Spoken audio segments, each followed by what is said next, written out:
ओम नमः शिवाय। नमस्कार दोस्तों, स्वागत है आप सभी का हमारे YouTube चैनल पर। दोस्तों आइए सुनते हैं शिव महाप्राण की कथा। ब्रह्मा जी बोले, हे नारद, तब उसी समय गिरजा अपने पुत्र को दिखाते हुई जय जय शिव जय शंभु स्तुति करती हुई शिव जी के पास आई और बोली, हे स्वामी, अपने पुत्र सडानंद का खेल देखिए। शिव जी ने गिरजा से लेकर लड़के को गोद में बैठा लिया तथा प्रसन्न होकर नृत्य करने लगे।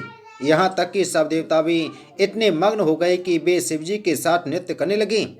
इसके पश्चात गिरजा सडानंद को साथ लिए हुए भीतर में घर में चली गईं। देवताओं ने अनेक प्रकार से स्तुति की तथा अपने सब कष्ट कह सुनाए, परंतु शिव जी ने कुछ न सुना। तब मैं तथा विष्णु जी आदि सब लोग शिव जी के द्वार पर बैठकर परस्पर कहने लगे कि अब हम क्या करें, कहाँ जाएं और किससे कहें। अब हमारी नौका को कौन पार लगाएगा। शिव जी से थोड़ी सी आशा थी, परंतु वे भी हमारे कष्टों पर कोई ध्यान न देकर घर में चले गए। शायद हमसे उनकी सेवा में कोई अपराध हो गया है।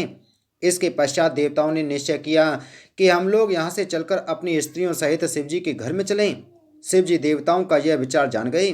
अस्तु उन्होंने तुरंत गणपति को वहां भेज दिया। उन्होंने डंडे से मारकर सब लोगों को बाहर निकाल दिया। यह देखकर कश्यप मुनि ने धैर्यपूर्वक कहा कि शिव जी ने यह क्या किया, जो दया को त्याग कर हमें ऐसा दंड दिया है। फिर उन्होंने जाकर विष्णु जी से सब वृतांत कहा कि हमारा मनोरथ किसी प्रकार पूरा न हुआ तथा अब तक का सब परिश्रम व्यर्थ ही गया। उस समय विष्णु जी ने यह कहा, तुम सब लोग धैर्य रखो, शिव जी अवश्य ही तुम्हारे दुखों को दूर करेंगे। तदुपरांत विष्णु जी ने सबको शिव जी का एक मंत्र, जिसमें 10 सहस्त्र अक्षर हैं, बताकर कहा कि इसका 14 करोड़ बार जप करो। इससे शिव जी प्रसन्न होकर तुम्हारा मनोरथ पूर्ण करेंगे। हे नारद, सब देवता विष्णु जी से वह मंत्र लेकर जप करने लगे तथा शिव जी के प्रकट होने की बाट देखने लगे। तब शिव जी देवताओं के उस जप से प्रसन्न होकर प्रकट हुए और बोले, हे विष्णु एवं हे ब्रह्मा, हम तुम्हारी दृढ़ता से प्रसन्न हैं। तुम अपनी इच्छानुसार हमसे वर मांगो।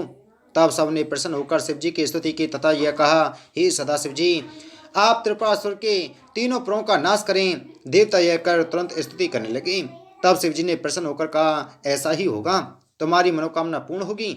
यह कहकर शिव जी ने असुरों पर कुपित होकर अपना बाण छोड़ दिया। उस बाण ने सूर्य के समान प्रकाशवान होकर सब दैत्यों को नष्ट कर डाला, परंतु जो शेष बचे उन सबको त्रिपुरासुर ने अमृत कुंड में जो वहां था डाल दिया, जिससे वे पुनः जीवित हो उठे तथा लौह शरीर होकर बादल के समान गरजने एवं बिजली के समान चमकने लगे। तब शिवजी ने विष्णु जी से तथा मुझसे यह कहा कि तुम दोनों बछड़ों का रूप धारण कर वहां जाकर सब अमृत को पी लो। दैत्य तुमको नहीं जान पाएंगे।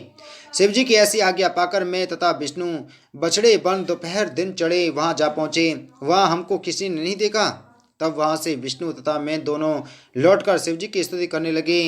उस समय सब असुर शिवजी की लीला से अंधे हो गए। हमने शिवजी की स्तुति में उनका विराट रूप वर्णन किया। उस समय शिवजी बोले, हे देवताओं, अब तुम किसी प्रकार की चिंता मत करो, तुम शीघ्र ही सिद्धि को प्राप्त करोगे। हे नारद, शिव जी यह कहकर चुप हो गए और हम लोग वहीं बने रहे। इतने ही में गणों के राजा नंदी अपने अनेक गणों सहित वहां आए। देवताओं ने उन्हें वहां देखकर अत्यंत शुभ माना तथा उनसे विनय की, हे सिलाद मुनि के पुत्र नंदी, तुम कोई ऐसा उपाय करो जिससे त्रिपुर एक में मिल जाएं। यह सुनकर नंदी ने उत्तर दिया, हे देवताओं, शिव जी ने तुमको आज्ञा दी है कि तुरंत तुम एक रथ बनाओ तथा सारथी बाण धनुष आदि सब ठीक करके रखो। मुझको निश्चय है कि शिव जी अवश्य शीघ्र ही त्रिपुर का नाश करेंगे। यह कहकर नंदी अपने घर चले गए। तब देवताओं ने अत्यंत प्रसन्न होकर शिव जी की आज्ञा सुनाई। फिर विष्णु तथा मैंने विश्वकर्मा का आदर करते हुए कहा कि तुम शिव जी के सारथी होना। इसके अतिरिक्त तुम शीघ्र ही धनुष एवं बाण भी तैयार कर दो। विश्वकर्मा ने यह सुनकर सदाशिव जी का ध्यान किया तो उनके मन में रथ निर्माण करने की युक्ति बैठ गई। ब्रह्मा जी बोले, हे नारद, विश्वकर्मा द्वारा निर्मित उस रथ का विस्तार मानो संपूर्ण सृष्टि भर के समान था। उसमें सूर्य दाहिना चक्र तथा चंद्रमा बाएं चक्र, इसी प्रकार 12 सूर्य तथा 16 कलाएं वर्तमान थीं। सभी पर्वत एवं वर्ष मास तिथि रथ के खंड बने। चारों वेद उस रथ के घोड़े तथा व्यास आदि घोड़े को चलाने वाले हुए। धर्म कर्म के शास्त्र, पुराण एवं न्याय शास्त्र, ये सब उसके मुख हुए। आश्रम वर्ण आदि उसके अंग हुए। गंगा आदि नदियां तथा चारों सागर चबर लेकर रथ के चारों ओर खड़े हो गए। लोकालोक पर्वत आदि उसकी सीढ़ियां हुई।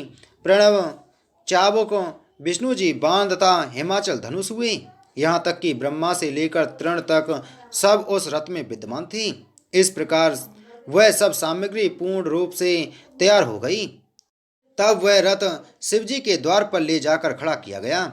उस समय शिवजी बाहर आए। उनको देखकर सबने विनती की, हे महाराज, अब आप रथ में आरूढ़ हो तथा त्रिपुर का नाश करके तीनों लोगों को आनंद प्रदान करें। तब शिवजी ने तुरंत गणपति को बुलाकर उनकी पूजा की। फिर वे रथ पर आरूढ़ होकर आकाश एवं पृथ्वी को कंपाते हुए चल दिए। सबने जय जयकार किया। पृथ्वी उस रथ का भार न सहकर कांपने लगी। इस प्रकार शिवजी अपनी सेना सहित देवताओं को आनंदित करते हुए वहां से चले।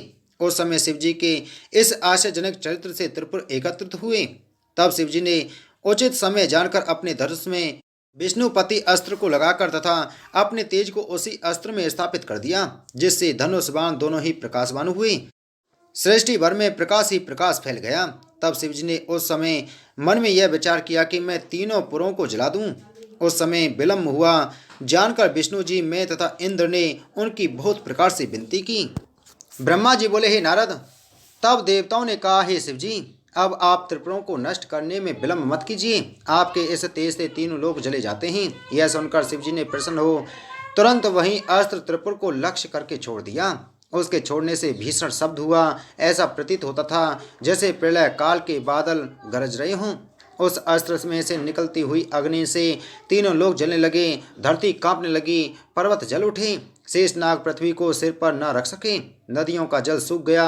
दिक्पाल एवं कूर्म जो पृथ्वी का भार संभाले हुए हैं बलहीन हो गए तथा सब मुनि एवं सिद्ध ध्यान छोड़कर आश्चर्यचकित हुए।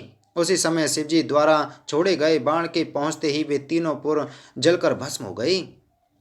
तदुपरांत वह बाण उन सबको जलाकर शिवजी के पास लौटाया। इस प्रकार बाण के उस भीषण प्रहार से त्रिपुर में कोई प्राणी जीवित न रहा। सब दैत्य शिवजी के हाथ से मरकर मुक्ति पा गए। वे सभी शिवजी के गण हुए, क्योंकि उनमें भक्ति का बीज शेष था और भक्ति का बीज कभी नष्ट नहीं होता।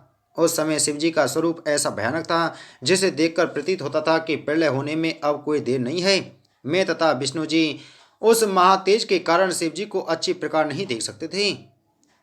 यह देख मैंने तथा विष्णु जी ने दूर से ही उनकी स्तुति की। हे नारद, सबसे पहले विष्णु जी ने शिव जी की स्तुति की तथा कहा, हे शिव जी, अब आप क्रोध को शांत करें। फिर मैंने भी उनकी स्तुति की। इसके पश्चात लोकपाल, देवता, सिद्ध, नाग, मुनि एवं वेदों ने अपनी अपनी स्तुति को युक्ति के अनुसार काव्य रूप में गाया। तब ऐसी अनेक प्रकार की स्तुतियाँ सुनकर शिवजी प्रसन्न हुए। इस प्रकार हम सब शिवजी को प्रसन्न पाकर उनकी सेवा करने लगे। ब्रह्मा जी बोले, हे नारद, उस समय शिवजी हम सब पर अत्यंत प्रसन्न होकर बोले कि तुम सब लोग अपनी अपनी इच्छा अनुसार वर मांग लो। तब देवताओं ने यह कहा, हे महाराज, आपने त्रिपुर को नष्ट करके हम सबको बड़ा आनंद प्रदान किया है। हम सब आपकी कृपा से कृतार्थ हो गए।